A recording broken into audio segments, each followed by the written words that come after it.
अक 23 हिंदी अध्याय 221 मानसिक क्षेत्र के जीवन और मृत्यु क्षेत्र की पूर्णता। 4 ग्रह स्तरीय ज्ञान पूर्णता तक पहुंच गया। रैंक 5 का प्रारंभिक चरण। अंडरस्कोर 3 कार्यक्षमता के संदर्भ में यह इमोर्टल ब्लड के काफी समान है। अमर रक्त मुझे रक्त पुनर्जन्म प्रदान करता है, जिसमें केवल छठी श्रेणी के मार्शल कलाकार ही महारत हासिल कर सकते हैं। दूसरी ओर कैश ओरिजिन विनाश के समय कैश ओरिजिन क्रिस्टल का उपयोग करके मेरी दिव्य आत्मा को तुरंत अपने चरम पर पुनर्स्थापित करने की अनुमति देता है। इससे मेरा भौतिक शरीर और दिव्य आत्मा सभी चोटों को तुरंत ठीक कर सकते हैं। लू शेंग का चेहरा उत्साहित मुस्कान से भर गया। यह अवश्य कहा जाना चाहिए कि कैश ओरिजिन को समझने से लू शेंग की एक और कमजोरी की भरपाई हो गई है। 5 तत्वों की अराजकता तकनीक से पूर्णता। मेरी दिव्य आत्मा की शक्ति। लू शेंग ने धीरे से अपनी आंखें बंद कर लीं और अपनी चेतना के सागर में दिव्य आत्मा की अपार शक्ति को महसूस किया। फिर लू शेंग ने अपनी आंखें खोली, मेरे लिए 5वीं श्रेणी में पहुंचने के लिए पर्याप्त से अधिक। उन शब्दों के साथ 3 पूर्णता स्तर ग्रह स्तरीय साधना तकनीकें तुरंत क्रियाशील हो गईं, जिससे लू शेंग के भीतर की जीवन शक्ति जागृत हो गई। साथ ही दिव्य आत्मा की विशाल शक्ति भी तुरंत उसके भौतिक शरीर में विलीन हो गई। 5वीं श्रेणी के अमर क्षेत्र में दिव्य आत्मा को भौतिक शरीर में विलय करना शामिल है, जिससे अंत पुनर्जनन प्राप्त होता है। सबसे पहले दिव्य आत्मा को मार्शल आर्टिस्ट के भीतर की विशाल जीवन शक्ति का सामना करना होगा, उसके बाद भौतिक शरीर के साथ विलय करना होगा। लू शेंग की दिव्य आत्मा पर लगातार बढ़ती हुई जीवन शक्ति हावी हो रही थी, लेकिन पूर्णता स्तर के जीवन और मृत्यु क्षेत्र तथा पूर्णता स्तर के 5 तत्वों की अराजकता तकनीक के संवर्धन के तहत ये पहले से ही अत्यंत शक्तिशाली हो गई थी। यद्यपि बढ़ती हुई जीवन शक्ति लगातार बढ़ रही थी, फिर भी वह लू शेंग की दिव्य आत्मा को जरा भी हिला नहीं सकी। धीरे धीरे लू शेंग को महसूस हुआ कि उसकी दिव्य आत्मा उसके भौतिक शरीर के साथ विलीन होने लगी है। ये प्रक्रिया, जिसके बारे में लू शेंग ने शुरू में सोचा था कि यह बहुत लंबी होगी, आश्चर्यजनक रूप से उसकी दिव्य आत्मा को उसके भौतिक शरीर में विलीन होने में केवल एक अगरबत्ती के बराबर समय लगा।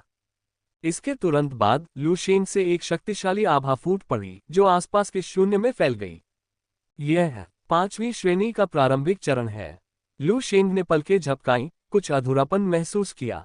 उसने हमेशा सुना था कि 5वीं श्रेणी तक पहुंचना बहुत खतरनाक होता है और जरा सी चूक से दिव्य आत्मा को नुकसान पहुंच सकता है। हालांकि जब लू शेंग खुद 5वीं श्रेणी तक पहुंचने लगा तो उसे अचानक एहसास हुआ। ऐसा लग रहा था कि कोई खतरा नहीं है। दूर से गुमो के अवतार ने लू शेंग के हाव भाव देखे और मंद मंद मुस्कुराया। उसकी आकृति धीरे धीरे मायावी हो गई और अगले ही पल वह साधना कक्ष से गायब हो गया। 1 महीना बीत चुका था और गुमो का अवतार पूरी तरह से थक चुका था। यह 5वीं श्रेणी के प्रारंभिक चरण की भावना है। लू शेंग को होश आया और उसने अपने शरीर में शक्तिशाली शक्ति महसूस की। अब विशालकाय दिव्य सैनिक के बिना भी मैं मध्य स्तर के 5वें स्तर के पारलौकिक लोगों को हरा सकता हूं। अगर मैं हाइव टायरेंट को बेंचमार्क के रूप में उपयोग करता हूं, तो मुझे लगता है कि मैं अंतिम चरण के टियर 5 हाइव टायरेंट को भी मार सकता हूं। यहां तक कि शीर्ष स्तर के हाइव टायरेंट से भी मैं समान रूप से लड़ सकता हूं। लू शेंग का दिल आत्मविश्वास से भर गया, और यह आत्मविश्वास 3 पूर्णता स्तर गृह स्तर साधना तकनीकों और 1 पूर्णता स्तर मार्शल आर्ट से आया, जिसमें लू शेंग ने महारत हासिल की थी। इसके अलावा इन 4 ग्रह स्तरीय ज्ञान के टुकड़ों से प्राप्त विशेष क्षमताओं ने लू शेंग की क्षमता को उसी क्षेत्र के मार्शल कलाकारों पर हावी होने के लिए पर्याप्त बना दिया। आखिरकार कुछ लोग, भले ही उनका ग्रह स्तरीय ज्ञान पूर्णता तक पहुंच गया हो, आवश्यक रूप से अपने भीतर की विशेष क्षमताओं को नहीं समझ पाते। हालांकि लू शेंग ने सभी 4 ग्रह स्तरीय ज्ञान टुकड़ों की विशेष क्षमताओं को समझ लिया था। उत्कृष्ट। लू शेंग ने संतुष्ट होकर मुस्कुराते हुए चारों ओर देखा और पाया कि गुमो का अवतार पहले ही गायब हो चुका था, साथ ही मार्शल आर्ट टोकन भी मंद पड़ गया था। इस महीने मेंटर गुमो के मार्गदर्शन के बिना शायद मैं इतनी प्रगति हासिल नहीं कर पाता। लू शेंग ने आह भरी और फिर अपनी कलाई घड़ी की ओर देखा। उसने पाया कि कुछ समय पहले ही लियू याओ ने उसे एक संदेश भेजा था। सील ऑफ ब्रिलियंस को उन्नत कर दिया गया है। यदि आपके पास समय हो तो मुझे खोजने के लिए रिसर्च फैक्शन सेंटर पर आएं। लियू याओ का संदेश उनके चरित्र की तरह ही सीधा था। ये पहले से ही तैयार है। लू शेंग की आंखों में उत्सुकता झलक रही थी। साधना कक्ष में अधिक देर न रुकते हुए लू शेंग उठे और अनुसंधान गुट केंद्र की ओर चल पड़े। रिसर्च फैक्शन सेंटर में लियू याओ के विशेष अनुसंधान कक्ष में लू शेंग ने लियू याओ से मुलाकात की और वादा किया गया प्रतिभा की मुहर देखी। 100 मीटर ऊंचा सफेद मेचा शोध कक्ष के बीचों बीच चुपचाप खड़ा था। सक्रिय न होने के बावजूद उससे निकलने वाली शक्तिशाली आभा अभी भी महसूस की जा सकती थी। लू शेंग अपने से पहले के स्काई शेकर की तुलना अपने से पहले के सील ऑफ ब्रिलियंस से करने से खुद को नहीं रोक सका और पाया कि स्काई शेकर भारी रूप से छाया हुआ था। ये है प्रतिभा की मुहर। लू शेंग ने विशालकाय दिव्य सैनिक को कुछ आकर्षण के साथ देखा और धीरे से उसके चमकते शरीर को छूने के लिए आगे बढ़ा। ऐसे विशालकाय दिव्य सैनिक के साथ मुझे डर है कि जीवन गुटों के किसी भी छात्र के पास विशालकाय दिव्य सैनिक नहीं है जो कि सील ऑफ ब्रिलियंस से तुलना कर सके। यदि ऐसा कोई होना ही था तो वह संभवतः तीसरे भाई द्वारा महारत हासिल किया गया होगा जो कि सील ऑफ ब्रिलियंस के बराबर है। लू शेंग अपने दिल में आह भरने से खुद को नहीं रोक सका। लियू याओ लू शेंग के पास आए और धीमे स्वर में बोले, सील ऑफ ब्रिलियंस को अब मध्य चरण स्तर 6 में अपग्रेड कर दिया गया है, लेकिन इसके अनुरूप मार्शल आर्टिस्ट पर भार थोड़ा बढ़ गया है। लेकिन ये भी एक अच्छी बात है। सील ऑफ ब्रिलियंस की विशेष क्षमता मार्शल आर्टिस्ट पर मेचा के भार को बॉडी टेम्परिंग और एनहांसमेंट में बदलना है। दूसरे शब्दों में, दीप्ति की मुहर के अंदर आप अपने भौतिक शरीर को लगातार उन्नत करते रहेंगे। जब आप दीप्ति की मुहर के भार के साथ पूरी तरह से अनुकूलित हो जाएंगे, तो आपका क्षेत्र भी लगभग 6ठे स्तर का हो जाएगा। यदि ऐसा नहीं भी है, तो भी आप टियर 6 से केवल एक कदम दूर होंगे। याओ की बातें सुनकर लू शेंग की आंखें तुरंत चमक उठीं। सदैव भौतिक शरीर को उन्नत करना। यह ध्यान देने योग्य है कि आज का लू शेंग अपने शरीर में जीवन शक्ति और विलीन दिव्य आत्मा के साथ बहुत मजबूत हो गया है। केवल भौतिक शरीर ही, जिसने अभी अभी पंचतत्व शरीर की साधना आरंभ की है, विशेष रूप से शक्तिशाली नहीं है। और आकाश की मुहर का ये कार्य निस्संदेह लू शेंग की शारीरिक अपर्याप्तता की भरपाई कर सकता है। क्या ये प्रतिभा की मुहर है जिसे मेंटर गुमो ने व्यक्तिगत रूप से तैयार किया है? लू शेंग ने 100 मीटर ऊंचे सफेद मेचा को देखा, उसकी आंखें चमक उठीं। पहले आप इसे आजमा सकते हैं ताकि आप आकाश की मुहर के भार के अनुकूल हो सकें। इस समय लियू याओ ने बोलना जारी रखा और लू शेंग को एक सफेद अंगूठी सौंप दी। ये दीप्ति की मुहर को नियंत्रित करने वाली गहन अंगूठी है। मैंने पहले ही दीप्ति की मुहर का नियंत्रण हटा दिया है। आप इसे स्वयं बांध सकते हैं, लियू याओ ने समझाया। लू शेंग ने दीप्ति की मुहर को नियंत्रित करने के लिए गहन अंगूठी ली, उसे धन्यवाद दिया और फिर अपने सार रक्त की एक बूंद निकाली और उसे गहन अंगूठी में विलीन कर दिया। भिन-भिनाओ। गहन वलय पर एक लहर हल्की सी झिलमिला उठी और इसके तुरंत बाद लू शेंग को ऐसा महसूस हुआ जैसे अदृश्य धागे उसे दीप्ति की मुहर से बांध रहे हों। एक विचार के साथ दीप्ति की मुहर का दरवाजा धीरे से खुला। लू शेंग बाहर निकला और सीधे उसके अंदर बैठ गया। अगले ही क्षण दीप्ति की मुहर की आंखों में तुरंत लाल रंग की चमक चमक उठी। प्रतिभा की मुहर सक्रिय। जिस समय दीप्ति की मुहर सक्रिय हुई, लू शेंग ने महसूस किया कि उसके अंदर गुरुत्वाकर्षण कई गुना बढ़ गया है। ऐसा लग रहा था जैसे गुरुत्वाकर्षण ही नहीं बल्कि एक अदृश्य शक्ति लगातार सभी दिशाओं से लू शेंग पर दबाव डाल रही थी। वास्तव में मध्य स्तरीय 6ठे चरण की सील ऑफ ब्रिलियंस का भार काफी ज्यादा है, लेकिन यह अभी भी मेरी सहनशीलता के भीतर है। हालांकि समय के साथ ये निश्चित रूप से मेरे भौतिक शरीर को नुकसान पहुंचाएगा। इसके अलावा मैं चमक की मुहर के संवर्धन प्रभावों को भी आजमा सकता हूं। लू शेंग ने चुपचाप दीप्ति की मुहर के सक्रिय होने से आए बोझ को अपने ऊपर ले लिया। अगले ही पल दीप्ति की मुहर प्रयोगशाला के गुंबद के ऊपर से उड़ती हुई आकाश में उड़ गई। जब वह ब्रह्मांडीय शून्य पर पहुंचा तो लू शेंग के विचार फिर से चलने लगे। जीवन और मृत्यु का क्षेत्र तुरंत सक्रिय। भिन-भिनाओ।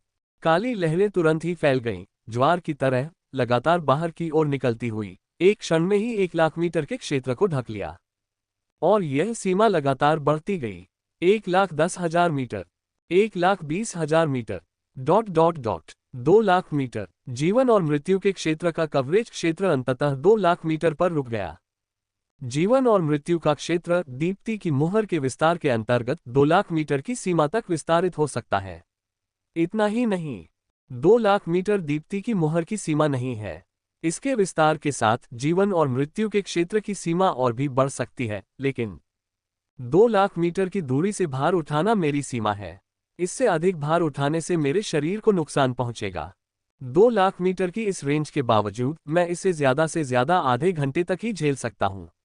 लंबे समय तक इसके संपर्क में रहने से मेरे शरीर को नुकसान पहुंचेगा। लू शेंग ने चुपचाप उस समय सीमा की गणना की जिसके दौरान वह 2 लाख मीटर के जीवन मृत्यु क्षेत्र को नियंत्रित कर सकता था। फिर उसने चुपचाप उस क्षेत्र को नष्ट कर दिया। इसके अलावा लू शेंग की निगाहें आंतरिक स्थान का निरीक्षण करती रहीं तथा आकाश की मुहर के और अधिक कार्यों की खोज करती रहीं। वास्तव में दीप्ति की मुहर के भीतर 5 तत्वों की श्रृंखलाएं अंकित हैं, जो मेरे 5 तत्वों की शक्ति को और बढ़ा सकती हैं। लू शेंग ने प्रत्येक कार्य की जांच की, प्रत्येक नई खोज के साथ उसकी आंखें चमक उठीं। ये कार्य वास्तव में मेरे लिए उपयुक्त हैं। इस समय लियू याओ, जिनकी आकृति दीप्ति की मुहर के बगल में दिखाई दी, ने लू शेंग को देखा और हल्के से कहा, दीप्ति की मुहर के अंदर 5 तत्वों की सरणियां 5 तत्वों की तकनीक को समझने के प्रभाव को 2 गुना कर सकती हैं। उस समय मैंने 3 पंचतत्व तकनीकों को पूर्णता तक विकसित करने के लिए दीप्ति की मुहर के अंदर स्थित पंचतत्व सरणियों पर भरोसा किया। फिर 3 जीवन और मृत्यु तकनीकों को मिलाकर मैं उन्हें 6 पूर्णता स्तरीय ग्रह स्तरीय साधना तकनीकों के साथ एक तार्किक तकनीक में विलय करने में सफल रहा, जिससे छठे चरण तक मेरा मार्ग प्रशस्त हुआ। लियू याओ की बातें सुनकर लू शेंग रुक गए। क्या लियू याओ का मार्ग वह तीसरा मार्ग नहीं था जो यांग जेन्युन ने उन्हें उस समय बताया था? इसमें कोई आश्चर्य नहीं कि दूसरे वरिष्ठ भाई ने कहा कि तीसरा मार्ग 100 वर्षों के भीतर छठे चरण तक ले जा सकता है, क्योंकि वरिष्ठ बहन ने यह मिसाल कायम की है। लू शेंग ने मन ही मन सोचा। इस समय लियू याओ ने लू शेंग की ओर देखा और कहा, 6 ग्रह स्तरीय तकनीकों को एक तार्किक तकनीक में विलय करना बहुत कठिन है, लेकिन एक बार सफल होने पर सुधार बहुत अधिक होगा। इस समय पूरे जीवन गुट में मेरे अलावा आप ही एकमात्र ऐसे व्यक्ति हैं जिनमें ये क्षमता है। ये सील ऑफ ब्रिलियंस मेरे और मेंटर की ओर से आपके लिए एक निवेश है। हमें उम्मीद है कि आप तेजी से आगे बढ़ेंगे, क्योंकि मौजूदा लाइफ फैक्शंस को नई ताकत की तुरंत जरूरत है। लियू याओ की आवाज बहुत शांत थी, लेकिन ये सुनकर लू शेंग हैरान रह गया। जीवन गुटों को तत्काल नई ताकत की जरूरत है। क्या हो रहा है? शेंग का दिल कुछ संदेह से भर गया। स्टार रिवर यूनिवर्सिटी के संपूर्ण रिसर्च फैक्शंस को देखते हुए लाइफ फैक्शंस को शीर्ष 5वें स्थान दिया गया है, जिसके अध्यक्ष मेंटर गुमो हैं। 7वें रैंक के मेंटरों द्वारा अध्यक्षता वाले फैक्शंस की तुलना में लाइफ फैक्शंस में 6ठे रैंक के 4 छात्र हैं। और चेन मोयुन ने जो गुट चुने हैं, भले ही उनके पास 7वीं रैंक का एक गुरु है, लेकिन वहां सबसे मजबूत छात्र केवल 5वीं रैंक का ही है। ऐसे शक्तिशाली लाइफ फैक्शंस में नई प्रतिभाओं की कमी कैसे हो सकती है?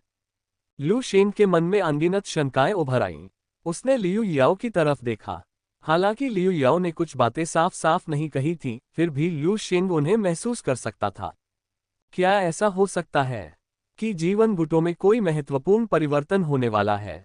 और यही कारण है कि लाइफ फैक्शंस को नई प्रतिभाओं की आवश्यकता है।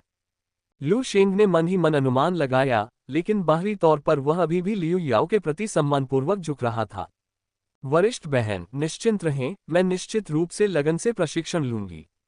लू शेंग के व्यवहार को देखकर लियू याओ ने संतुष्टि के साथ सिर हिलाया और आगे कहा, इस प्रतिभा की मुहर में मेरी 3 विधियां हैं, जो मेरी पूरी शक्ति को 3 बार उन्मुक्त करने में सक्षम है। इसके अलावा शिक्षक द्वारा एक जीवन रक्षक विधि भी छोड़ी गई है। जब तक आप प्रतिदिन 6ठे या 7वें दर्जे के ब्रह्मांडीय प्राणियों को उत्तेजित नहीं करते, तब तक आपकी सुरक्षा चिंता का विषय नहीं होनी चाहिए। जैसे ही लियू याओ बोल रही थी, उसने धीरे से अपनी उंगली हवा में घुमाई और उसके हाथ में बेलों से बना एक चिन्ह प्रकट हुआ। इस टोकन के भीतर एक अत्यंत शक्तिशाली जीवन शक्ति समाहित थी। टोकन पर जीवन शब्द प्रमुखता से उत्कीर्ण था। ये है। लू शेंग की नजर तुरंत ही बेलों से बने टोकन पर गई। लियू याओ ने धीरे से कहा, यह टोकन हमारे जीवन गुटों का जीवन टोकन है। एक बार जब आप इस टोकन को प्राप्त कर लेते हैं, तो इसका मतलब है कि आपको हमारे जीवन गुटों द्वारा एक प्रोडिजी बीज के रूप में चुना गया है।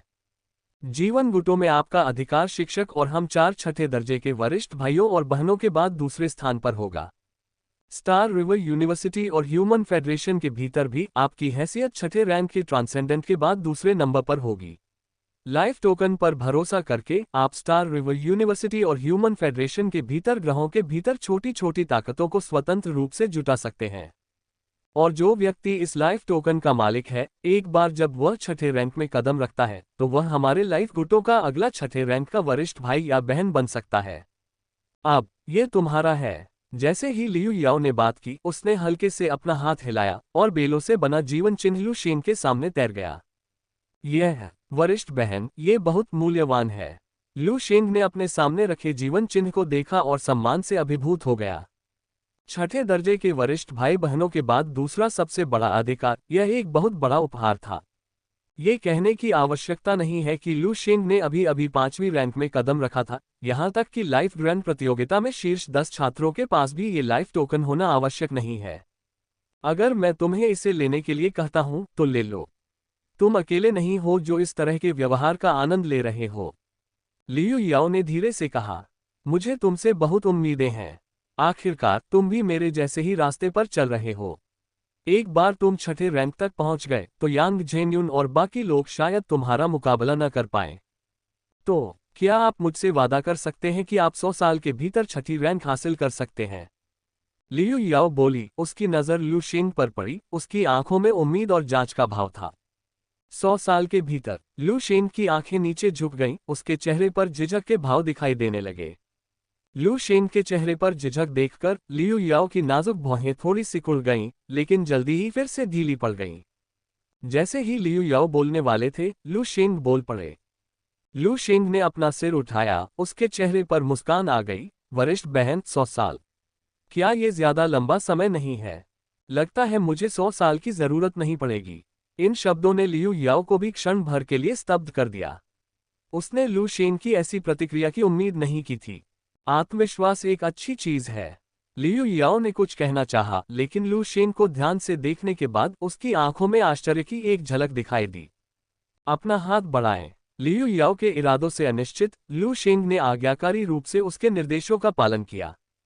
लियू याओ ने अपना हाथ बढ़ाकर धीरे से लू शेंग के हाथ पर रख दिया। अगले ही पल, अपने शांत और परिपक्व व्यक्तित्व के बावजूद लियू याओ के चेहरे पर आश्चर्य की एक झलक दिखाई दी। क्या आपने 4 ग्रह तकनीकों का पूर्णता से अभ्यास किया है? लियू याओ ने अचानक पूछा, उसकी अभिव्यक्ति अविश्वास से भरी हुई थी। हाँ। लियू याओ की पूछताछ का सामना करते हुए लू शेंग ने ईमानदारी से सिर हिलाया। लियू याओ ने गहरी सांस ली और चिंतन में डूब गए। वह एक बार लू शेंग के स्तर पर थी और समझ गई थी कि 10 वर्षों के भीतर 4 ग्रह तकनीकों में पूर्णता प्राप्त करना कोई सरल उपलब्धि नहीं थी। यहाँ तक कि वह भी उस स्तर तक नहीं पहुंची थी। आखिरकार मार्शल आर्ट का प्रशिक्षण सिर्फ संसाधन जुटाने के बारे में नहीं था। इसके लिए एक खास तरह की प्रतिभा की जरूरत थी। प्रचुर संसाधनों के बावजूद असाधारण प्रतिभा के बिना ये गति अप्राप्य थी। लियू याओ को यह नहीं पता था कि लू शेंग के पास एक सिस्टम इंटरफेस है। जब तक संसाधन पर्याप्त हैं, प्रगति सुनिश्चित है। अन्य लोग लू शेंग के समान अवसर, गुमों से 1 महीने का व्यक्तिगत प्रशिक्षण और प्रचुर संसाधनों के बावजूद भी ऐसा नहीं कर पाएंगे। आखिरकार साधना के मार्ग पर हमेशा बाधाएं आएंगी। ये सोचते हुए लियू याओ ने लू शेंग की ओर देखा। उसकी आंखों की गहराई में जटिल भावनाओं की एक झलक साफ दिखाई दे रही थी। मैंने सचमुच अपने जूनियर को कम आंका था, है ना? सच कहूं तो लाइफ फैक्शंस प्रतियोगिता के बाद लियू याओ लू शेंग की काफी कद्र करने लगी थी, वरना वो अपनी प्रतिभा की मुहर नहीं निकालती। लेकिन अब लू शेंग की राक्षसी साधना गति को वास्तव में महसूस करने के बाद लियू याओ को एहसास हुआ कि उसने अभी भी लू शेंग को कम आंका था। उसने एक बार लू शेंग को अपना ही दूसरा संस्करण समझा था, लेकिन उसे क्या पता था, लू शेंग की अद्भुत प्रतिभा उससे भी आगे निकल गई थी। इस बारे में लियू याओ को समझ नहीं आ रहा था कि क्या कहे। वह लू शेंग को बस यही सलाह दे सकी कि वह विनम्र और एकाग्र रहे और अपना सारा ध्यान साधना में लगाए। लू शेंग ने एक एक करके जवाब दिए। फिर उसे चेन मोयुन का पिछला अनुरोध याद आया और कुछ देर सोचने के बाद उसने लियू याओ से बात की। वरिष्ठ बहन, क्या मैं तियान की स्टार जाने का अनुरोध कर सकता हूँ? तियान की स्टार? यही वह ग्रह है जिस पर आप रहा करते थे, है ना? लियू याओ ने एक पल सोचा और फिर लू शेंग द्वारा बताई गई जगह पहचान ली। उसने सिर हिलाया और कहा, जरूर, आप जा सकते हैं। संयोग से स्टार रिवर यूनिवर्सिटी में इस साल दाखिले शुरू हो चुके हैं। आप घर लौटते समय दाखिले से जुड़े काम देख सकते हैं। संयोग से इस वर्ष लाइफ फैक्शंस का एक नया छात्र भी है जो तियान की स्टार से आता है। लू शेंग ने सिर हिलाया और चूंकि यह सुविधाजनक था इसलिए स्वाभाविक रूप से उसने मना नहीं किया। फिर उसने लियू याओ को विदा किया और दीप्ति की मुहर पर वुलिंग स्टार की ओर उड़ान भरी। रास्ते में लू शेंग स्टार रिवर यूनिवर्सिटी के कार्य केंद्र में पहुंचा और प्रवेश कार्य पाया।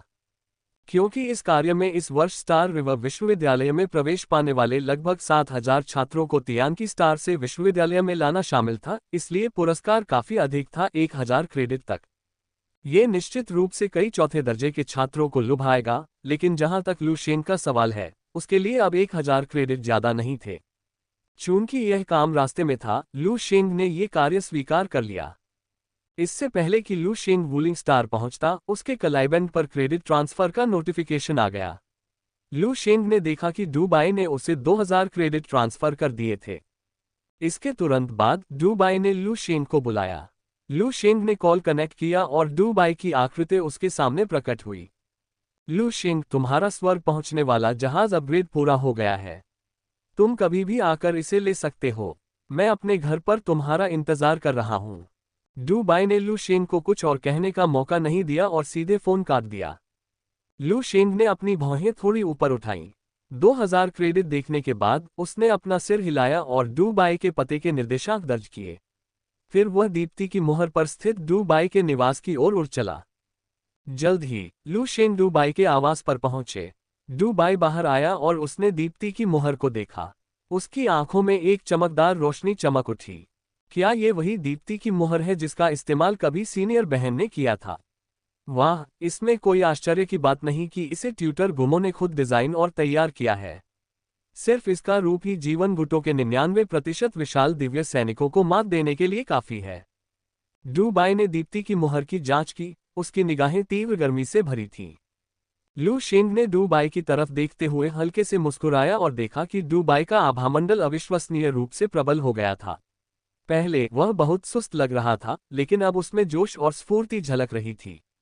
यहां तक कि उसकी आभा भी ये चौथे स्तर के शिखर से 5वें स्तर के प्रारंभिक चरण तक पहुंच गया था। 5वें स्तर तक पहुंचने के लिए बधाई सीनियर, लू शेंग ने मुस्कुराते हुए कहा। डू बाई की मुस्कान भी बहुत खिली हुई थी। उसने हाथ हिलाते हुए कहा, चलो, तुम मेरी स्थिति अच्छी तरह जानते हो। तुम्हारे बिना मैं इतनी दूर नहीं पहुंच पाता। आओ, अपने स्वर्ग पहुंचने वाले जहाज की जांच करो। डू बाई ने लू शेंग को एक खुले स्थान पर खींच लिया जहां एक गहरे हरे रंग का युद्धपोत चुपचाप खड़ा था। युद्धपोत की लंबाई पूरे 300 मीटर थी और पूरे युद्धपोत में खतरे का आभास हो रहा था। यदि पिछला स्वर्ग पहुंचने वाला जहाज एक छोटे से हमिंग बर्ड की तरह था, तो वर्तमान स्वर्ग पहुंचने वाला जहाज आकाश में उड़ते हुए एक शक्तिशाली बाज के समान है। इसे एक विशाल जहाज कहा जा सकता है। मेरे कौशल सीमित हैं, इसलिए मैंने स्वर्ग पहुंचने वाले जहाज को केवल चौथे स्तर के शिखर तक ही उन्नत किया है। लेकिन ये पर्याप्त होना चाहिए, डू बाई ने मुस्कुराते हुए कहा। सच कहूं तो स्वर्ग पहुंचने वाले जहाज को चौथे दर्जे के शिखर पर पहुंचते देख लू शेंग काफी संतुष्ट था। आखिरकार एक अंतरतारकीय जहाज मुख्यतः यात्रा और आराम के लिए ही होता है। लू शेंग को उम्मीद नहीं थी कि अंतरतारकीय युद्धपोत से बहुत अधिक उन्नति होगी। वरिष्ठ, लगभग 2,000 क्रेडिट पहले लू शेंग ने स्थिति समझाई। डू बाई ने कहा, आपने मुझे लाखों क्रेडिट का टियर 6 दिव्य आत्मा फल दिया है। अगर मैं आपके 2,000 क्रेडिट भी ले लूं तो मैं इससे उबर नहीं पाऊंगा। तुम मुझे अच्छी तरह जानते हो, मैं उन लाखों क्रेडिट को रखने में सहज नहीं हूं। तुम्हारे उपहार में दिए गए फल की तो बात ही छोड़ दो। निश्चिंत रहें, मैं आपके दिव्य आत्मा फल को चुकाने के लिए कड़ी मेहनत करूंगा। जब भी तुम्हें मेरी जरूरत हो बस कह देना। मुझे उम्मीद है कि तुम मुझसे मदद भी मांगोगे। अगर तुम नहीं मांगोगे तो मुझे बेचैनी होगी। डू बाई ने लू शेंग के कंधे पर थपथपाया और गंभीरता से कहा। लू शेंग ने डू बाई की तरफ देखा और मुस्कुराया। एक तरह से लू शेंग और डू बाई बहुत मिलते जुलते थे। इस वजह से उनके बीच ऐसा बंधन हो सका। चूंकि डू बाई ने इतनी खुलकर बात की थी, लू शेंग ने स्वाभाविक रूप से उस विषय को दोबारा नहीं उठाया। वह स्वर्ग पहुंचने वाले जहाज पर सवार हुआ, तारा प्रणाली टेलीपोर्टेशन स्टेशन के निर्देशांक दर्ज किए और एक गहरे हरे रंग की किरण के साथ आकाश और पृथ्वी में गायब हो गया। सेलेस्टियल मिस्ट स्टार सिस्टम मानव संघ की 6 प्रमुख तारा प्रणालियों में से एक है। ये वह तारा प्रणाली भी है जहां तियानकी स्टार स्थित है। सेलेस्टियल मिस्ट स्टार सिस्टम के स्पेस स्टेशन 128 पर खड़े होकर लू शेंग को एक अविश्वसनीय आराम की अनुभूति हुई। अतीत में मैं भी इसी अंतरिक्ष स्टेशन से स्टार रिवर विश्वविद्यालय पहुंचा था और लगभग 10 वर्षों तक लाइफ फ्रैक्शंस में साधना की थी। 10 साल से यह अंतरिक्ष स्टेशन अपरिवर्तित है, फिर भी मुझे आश्चर्य है कि क्या तियानकी स्टार बदल गया है। लू शेंग अंतरिक्ष स्टेशन 128 पर खड़ा होकर तियान की तारे की दिशा में देख रहा था। लेकिन उसके आसपास से गुजरने वाले लोगों की नजरें दीप्ति की मुहर पर पड़ी, क्योंकि यह विशालकाय दिव्य सैनिक बहुत ही विशिष्ट था। इससे निकलने वाली आभा भी अत्यंत भयानक थी, जिससे आसपास के लोग अनायास ही आदर का भाव प्रकट करते थे। कुछ ही क्षणों बाद लू शेंग ने अंततः अपनी नजरें हटा ली, चेन मोयुन का संपर्क नंबर ढूंढ लिया और तुरंत उसे डायल कर दिया। जल्द ही चेन मोयुन की आकृति लू शेंग के सामने प्रकट हुई। मैं आकाशीय धुंध तारा मंडल में वापस आ गया हूं। हम कहाँ मिलेंगे? लू शेंग ने पूछताछ की। इससे पहले चेन मोयुन ने लाइव फैक्शंस की बड़ी प्रतियोगिता से पहले लू शेंग को एक संदेश भेजा था, जिसमें वह वापस आना चाहता था। अब चूंकि लू शेंग आकाशीय धुंध तारा मंडल में आ चुका था, तो स्वाभाविक रूप से वह ये भी देखना चाहता था कि चेन मोयुन उससे क्या कहना चाहता है। लू शेंग की बातें सुनकर चेन मोयुन के चेहरे पर खुशी की झलक दिखाई दी। तुम वापस आ गए। मैं सेलेस्टियल सीक्रेट स्टार सिटी में चेन परिवार के यहाँ तुम्हारा इंतजार करूंगा। लू शेंग ने सिर हिलाया, फिर फोन रख दिया। इससे पहले चेन मोयुन ने लू शेंग को जो संदेश भेजा था, उसमें वह बहुत हिचकिचा रहा था, और लू शेंग भी कारण जानना चाहता था कि चेन मोयुन उसे वापस क्यों बुलाना चाहता था। फिर लू शेंग ने दीप्ति की मुहर को उड़ाया, जो एक सफेद लंबे इंद्रधनुष में बदल गया और तियानकी स्टार के निर्देशांक में प्रवेश किया। प्रकाश गति उड़ान मोड सक्रिय करें, लू शेंग ने आदेश दिया। आपके लिए प्रकाश गति उड़ान मोड सक्रिय किया जा रहा है। 3, 2, 1, तैयार। दीप्ति की मुहर के आंतरिक स्थान में कलाकृति आत्मा की आवाज गूंज उठी। अगले ही पल दीप्ति की मुहर सीधे सफेद प्रकाश में परिवर्तित हो गई और तेजी से तियानकी स्टार की ओर बढ़ने लगी। ... तियानकी स्टार दिव्य गुप्त सितारा शहर। समस्त आकाशों की श्रृंखला ने संपूर्ण दिव्य गुप्त तारा नगर को घेर लिया, जो उगते सूर्य और डूबते चंद्रमा के दृश्य का अनुकरण कर रहा था। अचानक दिव्य गुप्त सितारा शहर के भीतर एक गहरी आवाज गूंज उठी। तियानकी स्टार के बाहर एक 5 स्तरीय मजबूत आभा का पता चला। दूसरे पक्ष से लैंडिंग अनुरोध प्राप्त हुआ। गंतव्य सेलेस्टियल सीक्रेट स्टार सिटी। आकाशीय गुप्त सितारा शहर में गूंजती आवाज के साथ शहर के स्वामी के भवन, रक्षा सेना और यहां तक कि चेन परिवार से भी आकृतियां हवा में उछल पड़ी। एक के बाद एक 4 स्तरीय शक्तिशाली पुरुषों ने शक्तिशाली आभा बिखेरी, जो स्वर्ग और पृथ्वी के बीच गुंथी हुई थी। चेन मोयुन का चेहरा भी भीड़ में दिखाई दिया। सभी के चेहरों पर संदेह के भाव थे। 5 स्तरीय शक्तिशाली पुरुष आभा। क्या हो रहा है? क्या 5 स्तरीय शक्तिशाली पुरुष हमारे तियानकी स्टार पर उतर रहा है? Celestial secret star city defence army के कमांडर ने गहरी आवाज में कहा। उनके शब्दों में संदेह और गंभीरता का संकेत था। 5 स्तरीय, ये वह स्तर है जिस तक केवल तियानकी हेवी इंडस्ट्री के तियानकी स्टार के संरक्षक ही पहुंच पाए हैं। जहां तक बाकी का सवाल है, वे सभी समान रूप से 4 स्तरीय हैं।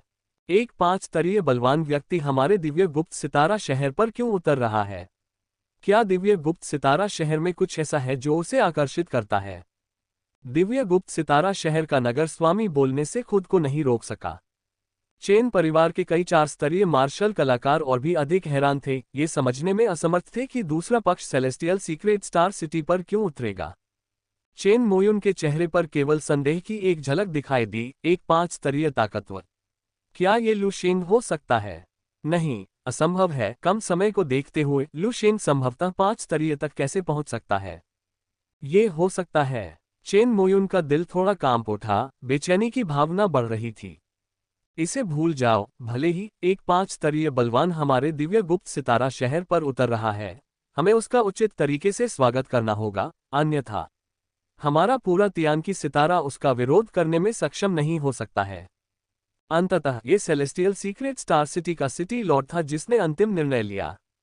देवियों और सज्जनों, इस 5 स्तरीय शक्तिशाली व्यक्ति का स्वागत करने के लिए मेरे पीछे आइए। नगर स्वामी ने धीरे से कहा। सभी को दिव्य गुप्त सितारा शहर के ऊपर आकाश में ले गए, सभी स्वर्गों की व्यूह रचना खोली और तियानकी स्टार के बाहर की दिशा में देखा। जल्द ही सफेद रोशनी की एक लकीर सभी की नजरों में आ गई। गति इतनी तेज थी कि सफेद रोशनी की लकीर अभी देखी ही गई थी कि अगले ही पल वह भीड़ के सामने प्रकट हो गई। इतनी गति! भीड़ थोड़ी हैरान रह गई, यहां तक कि चेन मोयुन ने भी आश्चर्य व्यक्त किया। इसके बाद एक 100 मीटर ऊंचा सफेद मेचा सबके सामने प्रकट हुआ। मेचा से एक शक्तिशाली आभा उत्पन्न हुई और केवल इस आभा ने ही सेलेस्टियल सीक्रेट स्टार सिटी के सभी 4 स्तरीय ट्रांसेंडेंट्स को थरथरा दिया। अपने आंतरिक भय को दबाते हुए दिव्य गुप्त सितारा शहर के नगर स्वामी ने शीघ्रता से सफेद मेचा को आदरपूर्वक प्रणाम किया। तियान की स्टार दिव्य गुप्त स्टार सिटी लॉर्ड वू शियाओ, आपका स्वागत है महामहिम। उसके पीछे, चाहे वह celestial secret star city defence army के कमांडर हो, चेन परिवार के 4 स्तरीय ट्रांसेंडेंट हो या यहां तक कि चेन मोयुन हो, वे सभी सफेद मेचा की ओर थोड़ा झुके। यद्यपि चेन मोयुन स्टार रिवर विश्वविद्यालय का छात्र था और उसकी साधना चतुर्थ श्रेणी तक पहुंच चुकी थी, फिर भी उसे 5 श्रेणी के बलवान व्यक्ति के सामने उचित सम्मान दिखाना पड़ता था। हालांकि अगले ही पल सफेद मेचा के भीतर से हंसी की एक आवाज उभरी। चेन मोयुन, क्या तुम मुझे अब पहचान नहीं पा रहे हो? जैसे ही ये शब्द निकले, सफेद मेचा का दरवाजा धीरे धीरे खुल गया और लू शेंग की आकृति सबके सामने आ गई। लू शेंग। चेन मोयुन ने लू शेंग की ओर देखा और उसके चेहरे पर तुरंत आश्चर्य और खुशी के भाव दिखाई दिए। न केवल चेन मोयुन बल्कि सेलेस्टियल सीक्रेट स्टार सिटी के अन्य चौथे स्तरीय ट्रांसेंडेंट भी इस समय सदमे में थे। आखिरकार वे सभी लू शेंग को जानते थे। उस समय चेन मोयुन और लू शेंग दोनों ही कॉलेज प्रवेश परीक्षा में शीर्ष 10,000 में शामिल हुए थे। चाहे वह चेन मोयुन हो या लू शेंग, तियान की स्टार पर उनकी प्रसिद्धि बहुत बड़ी थी। ये वास्तव में लू शेंग है, 5वें स्तर का पारलौकिक जिसका उल्लेख सभी स्वर्गों की व्यू रचना की कलाकृति आत्मा ने किया है, वह लू शेंग है। इस हवा में हॉर्नफेने की आवाजें गूंज रही थीं, विशेष रूप से चेन परिवार के पारलौकिक लोगों की। इससे पहले जब चेन मोयुन वापस लौटे तो उन्होंने चौथे स्तर की साधना का प्रदर्शन किया, जिससे चेन परिवार के पारलौकिक लोग प्रसन्न हो गए और उन्हें चेन परिवार की पहली प्रतिभा के रूप में प्रशंसा की। वे तो यहां तक मानते थे कि चेन मोयुन तियान की स्टार की नंबर 1 प्रतिभा है। अब लू शेंग की वापसी ने चेन मोयुन के खिताब को पल भर में चकनाचूर कर दिया। कुछ समय के लिए चेन परिवार के चौथे स्तर के सभी ट्रांसेंडेंट्स के चेहरों पर अजीब भाव दिखाई दिए। लू शेंग ने चेन मोयुन के साथ सहजता से बातचीत की और एक संक्षिप्त बातचीत के बाद चेन मोयुन ने लू शेंग की ओर व्यंग्यात्मक मुस्कान के साथ देखा।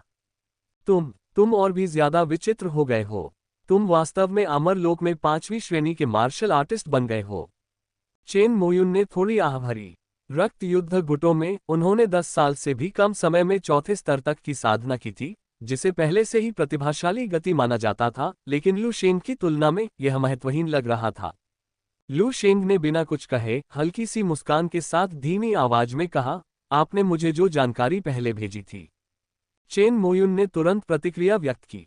दोनों ने एक दूसरे को देखा और लू शेंग ने दिव्य गुप्त सितारा शहर के नगर स्वामी द्वारा तैयार किए गए भोज को अस्वीकार कर दिया और सीधे चेन मोयुन के साथ चेन परिवार के पास चला गया। चेन परिवार में लौटने के बाद चेन मोयुन लू शेंग को परिवार के भीतर एक गुप्त कमरे में ले आया। अभी बात खत्म नहीं हुई थी। गुप्त कमरे में घुसकर चेन मोयुन ने चारों ओर जांच की, ये पुष्टि करते हुए कि वहां कोई रिकॉर्डिंग या निगरानी उपकरण नहीं था और आसपास कोई नहीं था। आखिरकार राहत की सांस ली। चेन मोयुन की सतर्क उपस्थिति को देखकर लू शेंग को और अधिक विश्वास हो गया कि चेन मोयुन जो उसे बताने जा रहा था वह असाधारण था, और उसने पूछा, तो क्या बात है? लू शेंग की अभिव्यक्ति भी थोड़ी गंभीर हो गई। चेन मोयुन का इतना सतर्क होना ये दर्शाता है कि मामला कितना महत्वपूर्ण था। चेन मोयुन लू शेंग के सामने बैठ गया। कुछ देर चुप रहने के बाद उसने धीरे से कहा, इस बार मैंने तुम्हें 2 वजहों से वापस बुलाया है। हर साल रक्त युद्ध गुटों के छात्रों को एक अनिवार्य मिशन पूरा करना होता है। इस बार मेरा मिशन तियान की स्टार पर वापस लौटना है, एक अनियंत्रित दैवीय घृणा की जांच करना और उसका समाधान करना है जो अचानक तियान की स्टार की सतह पर प्रकट हुई थी, इसलिए मैं आपकी मदद मांगना चाहता था। चेन मोयुन की बात सुनकर लू शेंग ने कुछ नहीं कहा, बस चुपचाप उसके आगे बोलने का इंतजार किया। यदि ये केवल मिशन को पूरा करने में मदद करने के लिए था तो लू शेंग को पहले से गंभीरता से सूचित करने की कोई आवश्यकता नहीं थी। इसमें और भी कुछ होना चाहिए। चेन मोयुन ने आगे कहा, यह मुख्य कारण नहीं है, मुख्य कारण है। मुझे पता चला कि रक्त युद्ध गुटों में छात्रों की मृत्यु दर कुछ हद तक असामान्य है। अग्रिम मोर्चे पर मौजूद गुट के रूप में छात्रों की मृत्यु सामान्य है, लेकिन रक्त युद्ध गुटों में मृत्यु दर हास्यास्पद रूप से ऊंची है। इसके अलावा मुझे रक्त युद्ध गुटों में कुछ वरिष्ठ छात्रों की मृत्यु के कारण संदिग्ध लगे। लेकिन मृत्यु दर इतनी अधिक होने के पीछे कौन हो सकता है, मैं सोच भी नहीं सकता। अनिवार्य मिशन की आवश्यकता के साथ मुझे संदेह है। समस्या मेरे गुरु फैंग चांगचुन के साथ है। ये सुनकर लू शेंग भी अपनी आंखें थोड़ी सिकोड़ने से खुद को नहीं रोक सका। फैंग चांगचुन, रक्त युद्ध गुटों के गुरु, स्टार रिवर यूनिवर्सिटी के 7वें स्तर के पावर हाउस में से एक। लू शेंग ने कभी उम्मीद नहीं की थी कि चेन मोयुन इतना सीधा होगा और खुले तौर पर फैंग चांगचुन के प्रति अपना संदेह व्यक्त करेगा। एक क्षण के लिए लू शेंग भी चुप हो गया, लेकिन चेन मोयुन ने आगे कहा, मुझे शक है कि फैंग चांगचुन खुद को बेहतर बनाने के लिए रक्त युद्ध गुटों के छात्रों के जीवन का दोहन कर रहा है। वरना 7वें दर्जे के गुरु वाले गुट के लिए यह अनुचित है कि इतने सालों में उनके पास 6ठे दर्जे का कोई छात्र नहीं है। अगर मेरा संदेह सही है तो Fang Changchun star river university में असाधारण आपदा ला सकता है। जैसे ही चेन मोयुन के मुंह से असाधारण आपदा शब्द निकले, पानी का कप पकड़े हुए लू शेंग का हाथ कांपने लगा, जिससे पानी बाहर निकल गया और जमीन पर टपकने लगा। असाधारण आपदा। लू शेंग की आंखों में एक क्षण के लिए व्याकुलता दिखाई दी। जब लू शेंग अभी स्कूल में था तब उसने असाधारण आपदाओं के बारे में ज्ञान प्राप्त किया था। तथाकथित असाधारण आपदा मानव संघ में पारलौकिक लोगों को संदर्भित करती है, जो अधिक शक्ति प्राप्त करने और अपने जीवनकाल को बढ़ाने की चाह में स्वयं को उन्नत करने के लिए हर चीज की उपेक्षा करते हैं, तथा संपूर्ण ग्रह, संपूर्ण आकाशगंगा, यहाँ तक कि संपूर्ण मानव संघ के लिए बड़ी आपदाएं उत्पन्न करते हैं। इतिहास में असाधारण आपदाओं की कई घटनाएं घटित हुई हैं और प्रत्येक ने मानव संघ को भारी क्षति पहुंचाई है। अतीतीय आपदा। लू शेंग की आंखें धीरे से नीचे झुक गईं, लेकिन उनमें एक अजीब सी चमक थी। एक समय मैं ये समझ नहीं पाया था कि पारलौकिक आपदा क्या है, लेकिन अब जब मैं 5वें स्तर पर पहुंच गया हूं, तो मैं कमोबेश उन पारलौकिक लोगों के विचारों को समझ सकता हूं, जिन्होंने अपना वास्तविक स्वरूप खो दिया है। लू शेंग की निगाहें कुछ जटिल थीं। एक पारलौकिक व्यक्ति की प्रवृत्ति निरंतर मजबूत बनने, जीवन की छलांग लगाने, जीवन के विकास की ओर अग्रसर होने की होती है। लेकिन यदि यह प्रवृत्ति धीरे धीरे पारलौकिक की तर्कसंगतता पर हावी हो जाती है, तो पारलौकिक भी अपने नियंत्रण के नुकसान का स्वागत करेंगे। एक पारलौकिक के नियंत्रण का नुकसान। यदि ये केवल चौथे स्तर से नीचे का एक पारलौकिक होता तो यह एक बात होती, लेकिन यदि यह चौथा स्तर या यहाँ तक कि 5वां स्तर का पारलौकिक होता, यह सचमुच भयानक होगा। किसी और बात का उल्लेख करने की आवश्यकता नहीं है, केवल लू शेंग ही अपनी वर्तमान शक्ति के साथ, चमक की मुहर के साथ मिलकर केवल 3 दिनों में तियानकी स्टार को झुलसी हुई धरती में बदल सकता है। उन पारलौकिक लोगों की तो बात ही छोड़िए जिनकी ताकत लू शेंग से भी अधिक भयानक है, जो 6ठे या 7वें स्तर तक पहुंच गए हैं। चेन मोयुन ने उल्लेख किया कि फैंग चांगचुन पारलौकिक आपदा ला सकता है। यदि यह सच है, इस पल लू शेंग कांपने से खुद को नहीं रोक सका। उसे अंदाजा नहीं था कि 7वें दर्जे के ट्रांसेंडेंट की ताकत कितनी भयानक हो सकती है। लेकिन लू शेंग को यह पता था कि यहाँ तक कि वह और उसके कई 6ठे स्तर के वरिष्ठ भाई बहन गुमो जैसे 7वें स्तर के पारलौकिक के सामने बड़बड़ाते शिशुओं से अधिक कुछ नहीं होंगे। उन्हें शिशु कहना चापलूसी होगी। अगर यह सच है, तब होने वाली क्षति से हताहतों की संख्या 100 अरब तक पहुंच जाएगी। लू शेंग चुप हो गया। उसे उम्मीद नहीं थी कि चेन मोयुन उसे इतनी बड़ी बात बता देगी। इतना बड़ा कि लू शेंग को समझ नहीं आया कि कैसे जवाब दे। गुप्त कमरे में दोनों चुप हो गए। कुछ मिनटों के बाद चेन मोयुन ने सबसे पहले चुप्पी तोड़ी। चेन मोयुन का स्वर कुछ कड़वा था। मैं शुरू में इसकी रिपोर्ट सीधे स्टार रिवर यूनिवर्सिटी को देना चाहता था, लेकिन आखिरकार फैंग चांगचुन एक 7वें स्तर का ट्रांसेंडेंट है और मेरे पास केवल संदेह है, कोई ठोस सबूत नहीं है। अगर मैं इसकी रिपोर्ट भी कर दूं तो भी स्टार रिवर यूनिवर्सिटी का ध्यान इस ओर ज्यादा नहीं जाएगा।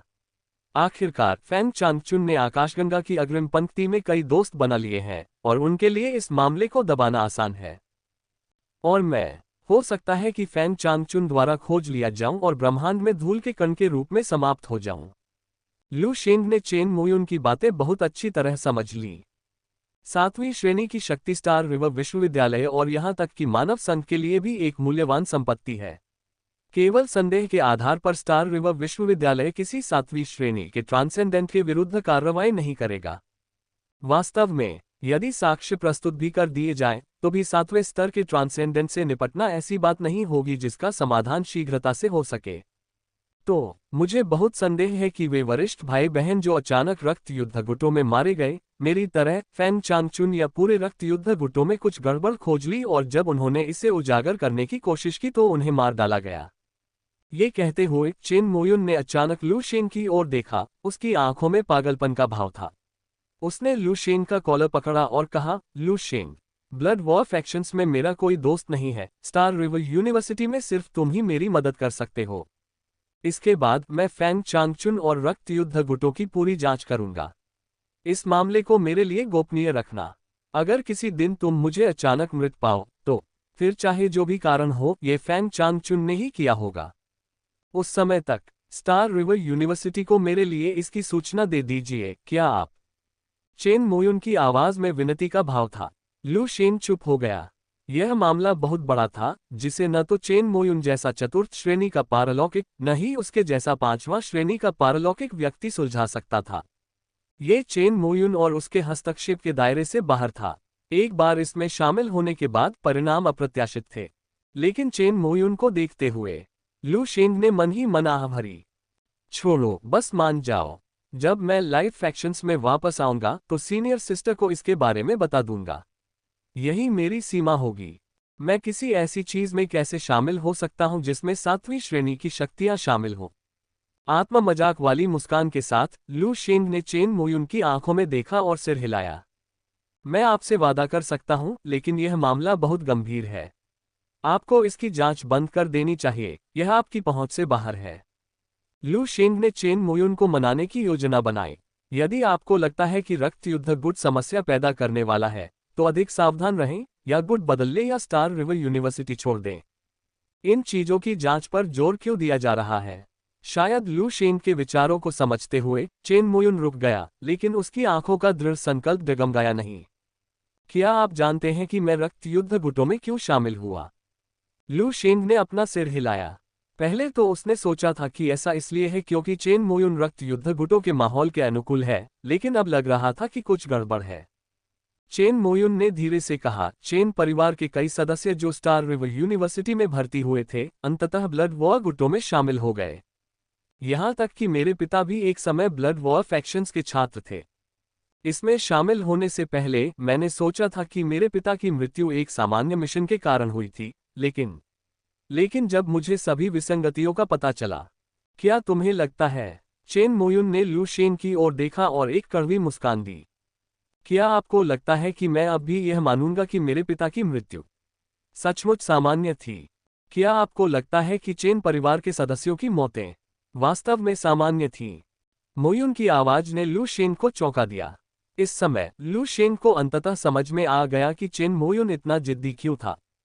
उनके पिता की मृत्यु, उनके कुल के लोगों की मृत्यु, सभी रहस्यपूर्ण थीं। ऐसी परिस्थितियों में कोई भी आंखें मूंद कर नहीं रह सकता। यहां तक कि लू शेंग भी इसका अपवाद नहीं था। पहले लू शेंग चेन मोयुन की दृढ़ता को नहीं समझ पाया था, लेकिन अब लू शेंग समझ गया। लू शेंग चुप रहा, उसे समझ नहीं आ रहा था कि चेन मोयुन को कैसे मनाए। और चेन मोयुन ने इस विषय को दोबारा नहीं उठाया। लू शेंग ने उनकी मृत्यु के बाद स्टार रिवर यूनिवर्सिटी को इसकी सूचना देने पर सहमति जताई, जो चेन मोयुन के अनुसार पर्याप्त था। तभी चेन मोयुन ने अपनी कलाई घड़ी खोली और एक सूचना सामने रखी। लू शेंग की नजर उस सूचना पर पड़ी। ये वह कार्य है जिसे मुझे इस बार पूरा करना है, गॉडस्पॉन के बारे में पता लगाना और उसे नष्ट करना। यहाँ गॉडस्पॉन के बारे में जानकारी है, आप पहले देख सकते हैं। चेन मोयुन ने समझाया। लू शेंग ने सिर हिलाया, उसकी नजर जानकारी पर पड़ी। जब लू शेंग पढ़ रहे थे, चेन मोयुन ने मिशन की व्याख्या शुरू की। देव जनन वास्तव में आरोही गुटों का परिणाम है। वे यांत्रिक ट्रांसफॉर्मरों से बने हैं जो अपने आरोही प्रयास में असफल रहे, 4ठी से 6ठी कक्षा तक के। चेन मोयुन की बातें सुनकर लू शेंग की आंखें थोड़ी सिकुड़ गईं और उन्होंने जानकारी पर ध्यान केंद्रित किया। लू शेंग ने जीवन गुटों में काफी समय बिताया था और उसे देवजन्नी के बारे में थोड़ा बहुत पता था। लेकिन चेन मोयुन के स्पष्टीकरण और इस जानकारी से लू शेंग को देवजन्नी के बारे में गहरी समझ मिली। एस्केंशन गुटों की प्रणाली में हमेशा से ही अंतर्निहित जोखिम रहे हैं। आखिरकार मानव संघ के एस्केंशन के स्वामी प्रलय दिवस तारे को मारने और निगलने तथा मानव संघ के लिए मिल्की वे आकाशगंगा से 2 खतरों को पीछे हटाने के बाद गहरी नींद में सो गए। उस समय लॉर्ड ऑफ असेंशन द्वारा पारित यांत्रिक संशोधक प्रणाली मूल रूप से अधिक यांत्रिक ट्रांसफॉर्मरों पर बोझ फैलाने के लिए थी, ताकि लॉर्ड ऑफ असेंशन को जगाया जा सके। चेन मोयुन की आवाज गुप्त कमरे में गूंज उठी। ये शब्द सुनकर लू शेंग की आंखें थोड़ी सिकुड़ गईं और उसे झेंग शी युआन द्वारा साझा किए गए रहस्य याद आ गए। कृषक प्रणाली के भी अपने छिपे हुए खतरे थे। चेन मोयुन के शब्दों से लू शेंग ने धीरे धीरे संक्षेप में बताया कि यद्यपि यांत्रिक संशोधक प्रणाली शक्ति प्राप्त करने का एक त्वरित मार्ग है जो तीव्र सुधार के लिए धन के साथ संशोधन संसाधनों को खरीदने की अनुमति देता है, यह अनिवार्य रूप से आरोहण के भगवान का एक विस्तार था। इस प्रकार के विस्तार में महत्वपूर्ण जोखिम निहित थे। ये सोचते हुए लू शेंग के दिमाग में अचानक एक भयानक विचार कौंधा। आरोहण के स्वामी द्वारा पारित यांत्रिक संशोधक प्रणाली का उद्देश्य प्राचीन युद्ध का भार अन्य यांत्रिक ट्रांसफॉर्मरों पर डालना था। इसी प्रकार 10,000 नियमों वाले दाव संप्रदाय के आदिम दानव संप्रदाय से गैलेक्टिक जीवन रूप द्वारा पारित कल्टीवेटर प्रणाली में भी छिपे हुए खतरे थे। लेकिन वे ऐसी दोषपूर्ण प्रणालियां क्यों पारित करेंगे? ये हो सकता है मानव संघ के 3 गैलेक्टिक जीवन रूप वास्तव में मानव संघ के प्रति वफादार नहीं है। जैसे ही यह विचार लू शेंग के दिमाग में कौंधा, वह चौंक गया। ये ध्यान दिया जाना चाहिए कि मानव संघ ब्रह्मांड में अपनी स्थिति बनाए रखने में कामयाब रहा और इसके लोगों ने 3 गैलेक्टिक जीवन रूपों की मदद से शांति का आनंद लिया। लेकिन लू शेंग ने जितना अधिक दोनों प्रणालियों के छिपे खतरों के बारे में सोचा, उतना ही अधिक वह संदिग्ध होता गया। प्रलय दिवस तारे को पराजित करने और 2 आकाशगंगा जीवन रूपों को पीछे हटाने के बाद से लेकर वर्तमान तक आरोहण के भगवान बहुत लंबे समय से सो रहे हैं। लंबी अवधि के कारण यह अनिश्चित है कि क्या आरोहण के भगवान अभी भी वर्तमान मानव संघ के समान लक्ष्य साझा करते हैं। जहां तक अमर की बात है, 10,000 कानून दाव संप्रदाय के आदि दानव संप्रदाय का राक्षस भगवान भी एक दयालु व्यक्ति नहीं है। और सम्राट बाय एकमात्र गैलेक्टिक जीवन रूप है जो मानव संघ के भीतर मार्शल आर्ट के माध्यम से आगे बढ़ा और इसके लिए लड़ रहा है, अन्य ब्रह्मांडीय जातियों के गैलेक्टिक जीवन रूपों को डराता है। इसके अलावा सम्राट बाय ने स्टार रिवर यूनिवर्सिटी की स्थापना की, जिसमें केवल मार्शल आर्टिस्ट ही दाखिला लेते हैं। क्या ये भी एक कारण हो सकता है? या शायद सम्राट बाय को पता है कि अमर और आरोहण के भगवान मानव संघ के साथ संरेखित नहीं है। लू शेंग के मन में अनगिनत सवाल उठने लगे, जिससे वह और भी उलझन में पड़ गया।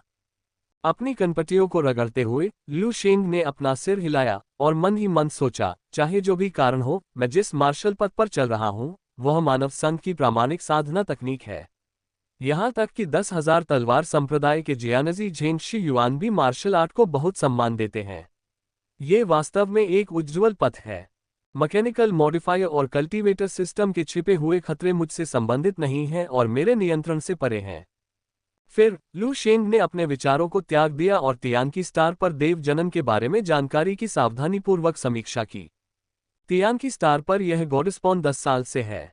मेरी जानकारी के अनुसार ये किमिंग शहर से उत्पन्न हुआ है, जो कभी यांत्रिक कुलीन झाओ परिवार का घर था। चेन मोयुन ने धीरे से कहा, उसकी नज़र लू शेंग पर टिकी हुई थी।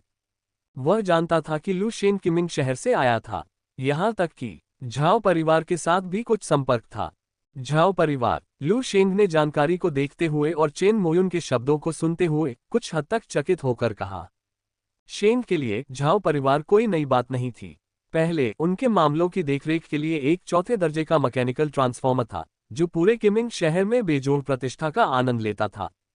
झाओ जियादी ने उसे मारने के लिए यांग मेंग के हाथ का उपयोग करने की भी कोशिश की, लेकिन दुर्भाग्य से उस समय कोई सबूत नहीं था। उस क्षण से लू शेंग और झाओ परिवार के बीच पहले से ही खराब खून था। मार्शल आर्ट्स क्लास की अंतिम परीक्षा के दौरान लू शेंग ने झाओ जियादी को पागलपन की ओर धकेल दिया, जिसके परिणामस्वरूप ऊर्जा कोर अधिभार और आत्मविनाश हुआ। तियान की प्रशिक्षण शिविर में प्रवेश करने के बाद लौटने पर उन्हें झाओ परिवार के 4थे स्तर के मैकेनिकल ट्रांसफॉर्मर और झाओ जियादी के बड़े भाई झाओ तियानेक्सिंग की मृत्यु की खबर मिली। 4थे स्तर पर अपनी सफलता के साथ झाओ परिवार के उद्योगों को भी झाओ परिवार के सदस्यों द्वारा लू शेंग को सौंप दिया गया। लू शेंग ने सोचा कि अब झाओ परिवार से उसका कोई लेना देना नहीं रहा। किसने सोचा होगा तियान की स्टार लौटने पर वह फिर से उनके साथ उलझ जाएगा। तो झाओ तियानेक्सिंग और उसके पिता के स्वर्गारोहण समारोह के बाद वे मरे नहीं, बल्कि तियानकी स्टार की सतह के नीचे छिपकर एक घृणित देवता बन गए। लू शेंग ने अपनी कनपटियां रगड़ते हुए कहा। चेन मोयुन ने सिर हिलाया। एक पल की खामोशी के बाद लू शेंग धीरे से खड़ा हुआ। ऐसी स्थिति में देर सवेर इस मामले से निपटना ही होगा। चलो तियान की हैवी इंडस्ट्री के उस व्यक्ति को ढूंढते हैं। ये सुनकर चेन मोयुन भी खड़ा हो गया और लू शेंग के साथ गुप्त कक्ष से बाहर निकलकर सतह की ओर चला गया। रास्ते में लू शेंग ने अपनी शंका व्यक्त की, तार्किक रूप से तियानकी स्टार के संरक्षक और 5वें स्तर की साधना के रूप में तियानकी हैवी इंडस्ट्री के व्यक्ति ने झाओ परिवार के ईश्वर घृणा से खुद क्यों नहीं निपटा। चेन मोयुन ने व्यंग्यात्मक हंसी निकाली, हे, आपको लगता है कि वह भगवान के घृणा को संभालने की हिम्मत करता है। स्टार रिवर यूनिवर्सिटी में हमारे लिए ईश्वर से घृणा करने वाले व्यक्ति को संभालना कोई मुद्दा नहीं है, लेकिन यह मत भूलिए कि तियानकी हैवी इंडस्ट्री में वह व्यक्ति एक 5वें स्तर का मैकेनिकल ट्रांसफॉर्मर है। एक साथी मैकेनिकल ट्रांसफॉर्मर के रूप में यदि वह ईश्वर घृणा पर हमला करता है तो संभावना है कि वह आरोही भगवान की नज़र में आ सकता है और दबाव का सामना करने में असमर्थ होकर वह स्वयं ईश्वर घृणा बन सकता है। हालांकि संभावना कम है, लेकिन सैकड़ों वर्षों तक तियानकी स्टार पर बैठने के बाद क्या आपको लगता है कि वह हिम्मत करेगा? लू शेंग ने मुस्कुराते हुए यह बात समझ ली। तियानकी तारे की रखवाली करने वाला सैकड़ों सालों से वहां मौजूद है। 5वीं श्रेणी के पारलौकिक होने के बावजूद वह धीरे धीरे बूढ़ा होता जा रहा है। समय के साथ न केवल उसकी ताकत कम हो गई है, बल्कि उसका साहस भी कम हो गया है। तो यदि झाओ परिवार के ईश्वरीय घृणा ने तियानकी स्टार को महत्वपूर्ण नुकसान नहीं पहुंचाया है, तो संभवतः वह इस ओर ध्यान नहीं देगा तथा सहायता की उम्मीद में मानव संघ को रिपोर्ट करेगा। अगर कोई अतिरिक्त बल नहीं है तो वह कोई जोखिम नहीं उठाता। अगर है भी तो वह अतिरिक्त बल को ही काम संभालने देता है और पीछे से खेल का आनंद लेता है। ये लोग। लू शेंग ने अपना सिर हिलाया लेकिन चुप रहा। जल्द ही दोनों तियानकी स्टार की सतह पर पहुंचे और तियानकी हैवी इंडस्ट्री के मुख्यालय में गाजियन को पाया। तुम दोनों, क्या तुम यहां ईश्वर की घृणा से निपटने के लिए आए हो? वह एक बूढ़ा आदमी था जिसके बाल सफेद हो रहे थे। अगर ध्यान से न देखा जाए तो पता ही नहीं चलेगा कि उसका शरीर पूरी तरह से मशीनी हो गया था। हालांकि ये बात 5वीं श्रेणी के लू शेंग से छिपी नहीं रह सकी। और यह बूढ़ा आदमी कोई और नहीं बल्कि तियानकी हैवी इंडस्ट्री का वर्तमान शासक और तियानकी स्टार का संरक्षक 5वीं श्रेणी का मैकेनिकल पुजारी वुशान था। वुशान ने मुस्कुराते हुए लू शेंग और चेन मोयुन की जांच की। मुझे आप दोनों के बारे में कुछ आभास है। आप दोनों वही बच्चे होंगे जिन्होंने 10 साल पहले तियानकी स्टार छोड़ा था। तियानकी स्टार की खातिर मैं तुम्हें चेतावनी दे दूंगी। ईश्वर का वह घृणित काम तुम दोनों नहीं संभाल सकते।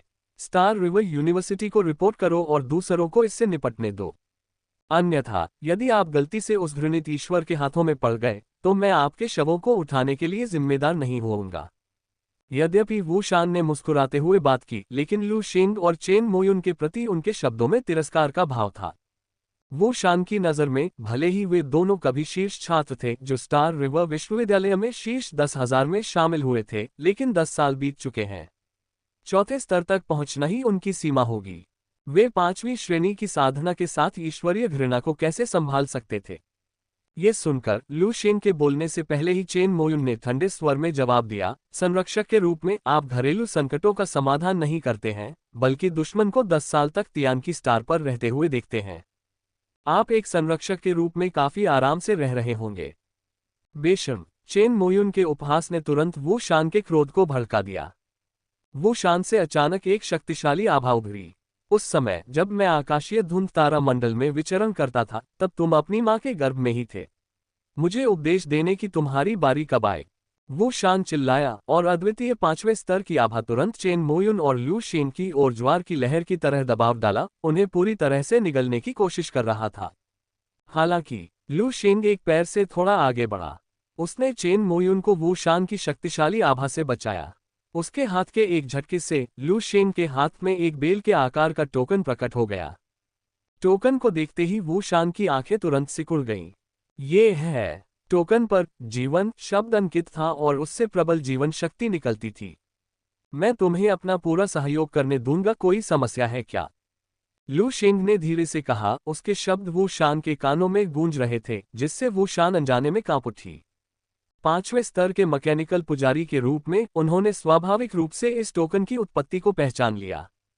लेकिन वुशान को और भी अधिक भयभीत करने वाली बात यह थी कि लू शेंग को स्टार रिवर यूनिवर्सिटी में शामिल हुए केवल 10 साल ही हुए थे, फिर भी वह पहले से ही इस तरह के टोकन को प्राप्त करने में सक्षम था।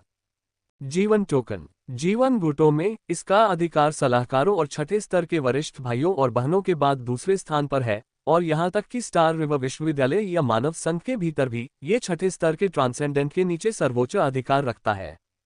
आप वो शान ने अपने शब्दों को इकट्ठा करने की कोशिश की, लेकिन इससे पहले कि वह बोल पाता, लू शेंग ने उसे सीधे बाधित कर दिया। क्या आपको लगता है कि अभी भी कोई समस्या है? लू शेंग ने शांति से कहा। इस समय पांचवें स्तर के अमर मार्शल कलाकार के लिए अद्वितीय उसकी आभा बाहर निकल आई जिसने वो शान पर अत्याचार किया। यद्यपि वे दोनों पांचवी श्रेणी की साधना के प्रारंभिक चरण में थे, लू शेंग एक अमर मार्शल कलाकार था, जबकि वो शान एक वृद्ध पांचवी श्रेणी का यांत्रिक पुजारी था। दोनों के बीच कोई तुलना नहीं थी। अत्यधिक जीवन शक्ति को महसूस करते हुए वो शान की अभिव्यक्ति फिर से बदल गई। उसने घबराहट से निगल लिया, लेकिन वह अपनी आंखों में सदमे को छिपा नहीं सका। मैं तुरंत सहयोग करूंगा। जरूर सहयोग करें, सर। वो शान ने तुरंत अपना स्वर बदल दिया, यहां तक कि लू शेंग को सर भी कहा। सर, अब हमें क्या करना चाहिए? वो शान ने आदरपूर्वक खड़े होकर पूछा, लेकिन उनका पहले जैसा आक्रामक व्यवहार नहीं था। इस बीच लू शेंग के बगल में चेन मोयुन पहले से ही स्तब्ध था। उसने लू शेंग द्वारा निकाला गया जीवन चिन्ह भी देखा। वो शान उस चिन्ह को पहचान सकता था, और स्टार रिवर यूनिवर्सिटी का छात्र होने के नाते चेन मोयुन के लिए उसे न जानने का कोई कारण नहीं था। चेन मोयुन को लगा कि उसका मन थोड़ा अस्त व्यस्त है। उसने सोचा था कि लू शेंग का पांचवी श्रेणी में पहुंचना अविश्वसनीय था, लेकिन उसने कभी नहीं सोचा था कि लू शेंग पहले ही लाइव फैक्शंस का एक प्रतिभाशाली बीज बन चुका होगा। आपको बता दें कि लाइव फैक्शंस में सातवें स्तर के ट्रांसेंडेंट भी तैनात थे, जिससे ये स्टार रिवर यूनिवर्सिटी में एक काफी प्रसिद्ध गुट बन गया। अब मुझे इस देवता के बारे में जानकारी बताओ। मुझे विश्वास नहीं होता कि ये देवता इतने लंबे समय से तियानकी स्टार पर रह रहा है, और आप संरक्षक होने के नाते कुछ भी नहीं जानते। लू शेंग सोफे पर बैठ गया। उसका चेहरा शांत था जब वह वो शान को देख रहा था। वो शान ने अपने माथे से ठंडा पसीना पोंछा और तुरंत वह जानकारी साझा की जो उसे पता थी। श्रीमान, वह देवता अत्यंत बुद्धिमान है और उसके छिपने के कई स्थान हैं। हमारे तियानकी तारे की सतह पर अनगिनत खदानें हैं, और देवता इन खदानों में छिपे रहते हैं, कभी कभी तो 10 साल तक। हाल ही में किसी ने भी देवता की उपस्थिति पर ध्यान नहीं दिया था। देवता शायद ही कभी खदानों से बाहर निकलते हैं, और जब निकलते भी हैं तो केवल कुछ निम्न स्तरीय पारलौकिक प्राणियों को ही खा जाते हैं। निम्न स्तरीय पारलौकिक प्राणियों के गायब होने से देवता के प्रति संदेह शायद ही कभी उत्पन्न होता है। ये केवल आधे साल पहले की बात है, जब तियानकी स्टार पर एक चौथे स्तर का पारलौकिक गायब हो गया, तब मैंने ध्यान देना शुरू किया। कुछ जांच पड़ताल के बाद मैंने देवता के अस्तित्व की पुष्टि की, और फिर मैंने मानव संघ को इसकी सूचना दी। वो शान ने लू शेंग को देवता की खोज के बारे में गंभीरता से बताया। जीवन चिन्ह और लू शेंग की भयानक आभा के साथ वो शान कुछ भी छिपाने की हिम्मत नहीं कर सका। अगर उसने लू शेंग को नाराज कर दिया तो संरक्षक के रूप में उसका पद जल्द ही खत्म हो सकता था। सर, आप ये भी जानते हैं कि तियानकी तारा खनिज संसाधनों से बेहद समृद्ध है। सैकड़ों वर्षों के खनन के बाद तियानकी तारा में अब अनगिनत खदानें हैं। देवता इन खदानों में छिपे रहते हैं, इनके बीच घूमते रहते हैं, जिससे हमारे लिए उनका पता लगाना बहुत मुश्किल हो जाता है। वो शान ने सावधानी से कहा, लू शेंग को नाराज करने से डरते हुए।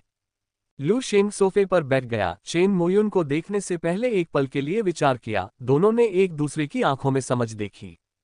चूंकि हम इसे ढूंढ नहीं पा रहे हैं, तो चलिए इसे जबरदस्ती बाहर निकालते हैं। लू शेंग ने शांत भाव से सोफे से उठते हुए धीरे से कहा। तियानकी स्टार पर सभी चौथे स्तर के पारलौकिक लोगों को बुलाओ। मैं चाहता हूं कि उस देवता को छिपने के लिए कोई जगह न मिले। जैसे ही उसने यह बात कही, लू शेंग की आंखों में एक चमक उठी। ... जल्द ही तियानकी हैवी इंडस्ट्री के आंतरिक नेटवर्क के माध्यम से पूरे तियानकी स्टार में एक सम्मन फैल गया। सभी चौथे दर्जे के पारलौकिक लोगों ने, जिन्होंने सम्मन देखा, आश्चर्य व्यक्त किया। तियानकी स्टार पर सभी पारलौकिक लोगों को बुलाया जा रहा है। क्या हो रहा है? मुझे लगता है मेरे पास एक विचार है। क्या ये देवता के बारे में हो सकता है? क्या वे देवता के खिलाफ कार्रवाई करने की तैयारी कर रहे हैं? तियानकी स्टार के भीतर चौथे स्तर के पारलौकिक लोगों ने सम्मन देखकर आश्चर्यचकित भाव प्रदर्शित किए और जल्दी से एकत्र होने की तैयारी शुरू कर दी। सभा स्थल किमिंग शहर के बाहर था। तियानकी हैवी इंडस्ट्री ने एक अनिवार्य सम्मन जारी किया, और यहां तक कि इन चौथे स्तर के ट्रांसेंडेंटों ने भी अवज्ञा करने की हिम्मत नहीं की। इसी समय किमिंग शहर के कुछ चौथे स्तर के ट्रांसेंडेंटों को भी अनिवार्य सम्मन प्राप्त हुआ। जियांग हे, म्यू बिंग, उनके गुरु लू हाइचुआन और मेई हुआ किमिंग शहर के बाहर प्रकट हुए और किमिंग शहर की ओर आती हुई आकृतियों को देख रहे थे। प्रत्येक व्यक्ति से एक शक्तिशाली आभा निकलती थी। मुझे आश्चर्य है कि तियान की हेवी इंडस्ट्री से अनिवार्य संबंध जारी करवाने के लिए कौन मजबूर कर सकता है। वे महत्वपूर्ण होने चाहिए। जियांग हे ये सब देखकर कुछ कहने से खुद को रोक नहीं सका। लू हाइचुआन ने सिर हिलाया। वास्तव में, मैंने रक्षा सेना से सुना है कि कुछ समय पहले एक 5वीं श्रेणी का शक्तिशाली ग्रह दिव्य गुप्त सितारा शहर में उतरा था। मुझे आश्चर्य है कि क्या इसका उस शक्तिशाली ग्रह से कोई संबंध है।